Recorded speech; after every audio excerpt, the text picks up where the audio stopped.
Hello YouTube, I'm Vince White. I'm an employment attorney and I am answering publicly posted questions from YouTube users, getting folks the answers they need from an employment attorney. And we have a question here from Ivan Hanel. It was posted about 3 weeks ago. I apologize, Ivan. That is a very poor turnaround on this answer, so please forgive me. And Ivan asked us, hey, what are the prospective damages for a breach of an employment contract? Is it the income they would have received from the remainder of the employment term, which is normally annual, or question mark? And how do you engage options that are yet to vest? Love to hear your thoughts. Are you California licensed? Just curious.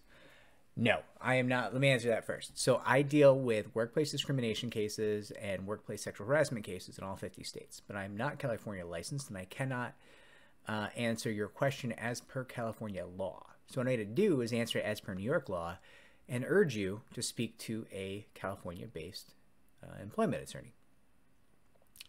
Now, it's always going to depend on, in terms of your question is what are the damages for a breach of an employment contract? First things first, you need to make sure you actually have an employment contract, because most employment contracts that people come in with, they're like employee handbooks or offer letters, things that are not really employment contracts. I'm not saying that's you. I'm saying in general. If this video is going to be useful to other people, I have to talk in general a little bit. Now, I'm going to assume you have a real bona fide employment contract, offer and acceptance, the whole 9 yards. The next thing you have to look at, it looks like if you're saying breach, they may have ended that contract prematurely. I'm guessing, but that's usually what we see, right? Somebody said, hey, we're going to end this relationship. We're not doing business together anymore. We're done being your employer. We'd like you to go, right? Most employment contracts, even the bona fide ones, are going to have some kind of terms in them to allow the employer to do that. Now, those terms in New York State often take, in many parts of the country, but again, I can't advise you as to the laws in California. In New York State, it can take different forms, right? There's a lot of employment contracts that say, hey, we can let you go anytime for any reason. The typical at-will employment language, right? There's also a lot of for-cause terms in employment contracts, right? And what that amounts to is if you do something bad that you should definitely be fired for, we're not going to be bound by this contract, right? I'm not saying you did that. I'm just saying that's usually what we see. I'm going to assume for the purposes of this conversation that those two terms don't exist and you have an absolute employment contract guaranteeing you employment for a period of time. So then the damages in New York State would be all of the economic harm that you would have experienced as a result of the breach. Generally, it's not going to include much in the way of emotional damages. This is not like a workplace discrimination or workplace sexual harassment case unless the breach was motivated by workplace discrimination or workplace sexual harassment or retaliation or something like that, right? But assuming it's just a clean breach, right? They're breaching, but there's not like a hate crime tied to it. There's not discrimination or something of the sort. Then it's likely just going to be the economic damages. You are spot on. In, again, New York. Talk to a local attorney in California. Now, the next part of your question is, how do you engage options that are yet to vest?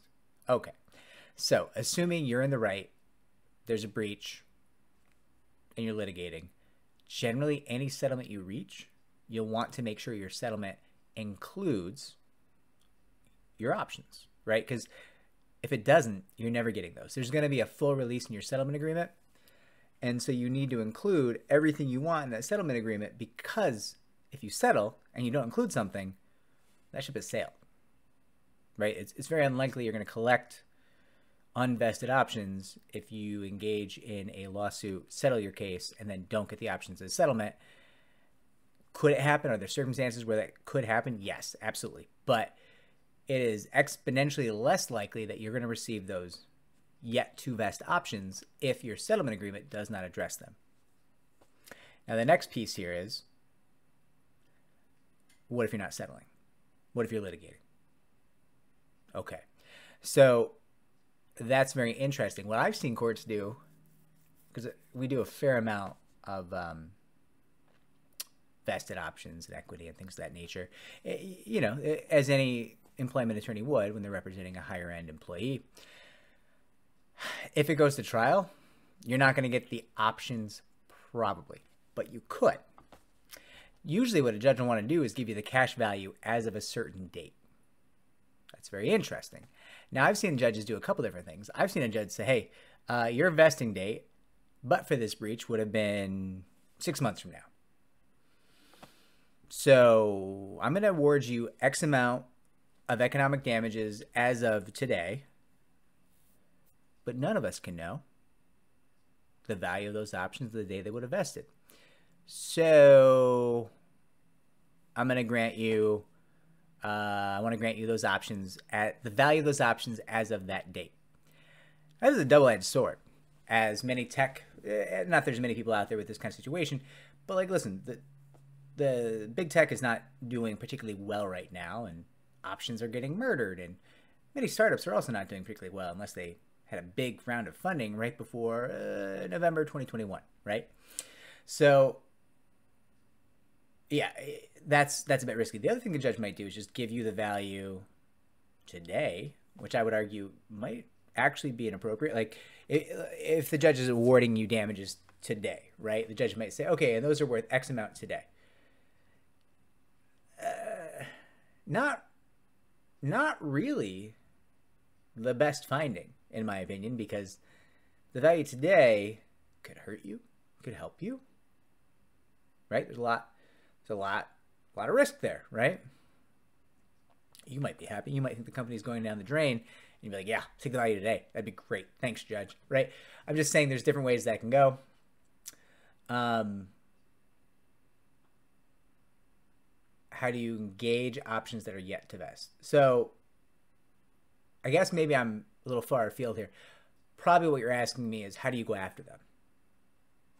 You make the argument, but for the breach of the contract, I would still be employed there, and these options would vest, and I would gain the value of these options when they vested, right?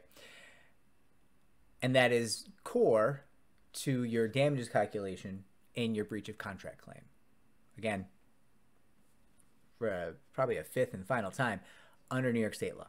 Not under California law, because I'm not allowed to answer your question under California law, and you should talk to a local counsel. I am only allowed to answer questions that would pen through the EEOC as per workplace discrimination and workplace sexual harassment in California. I'm sorry about the disclaimers, but California makes me nervous. All right. I hope I answered your question. Certainly, I hope you get paid.